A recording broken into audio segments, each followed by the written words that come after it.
Hi, I'm Ian. I'm the Cintiq repair guy. I'm just going to do a quick demo on the second of two possible problems that might be wrong with your Cintiq 22HD.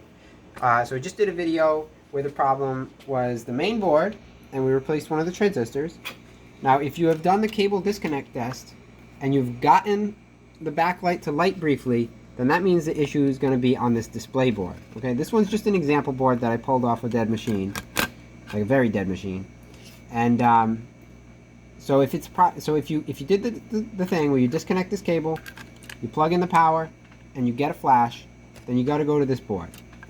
Now, normally you would replace all 11 of these, and I'm going to show you how. It's pretty quick. It's pretty easy. You're going to take your hot air gun.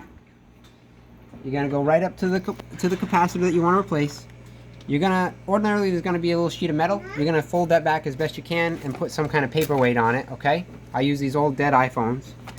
And then you're going to put the hot air gun right up to it. Try to face away from the display board cables. Let it heat it up. Should only take a couple seconds. Boom. Take it away. You're done. Alright. Then in the description, I have a link to where you can buy these capacitors. You would ordinarily take a fresh one, go back, heat it up just a little bit, plop it down,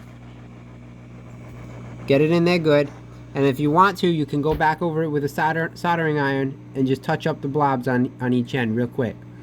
And then it should, if you haven't made any mistakes or dabbed anything else or made any extra solder bridges, should work good.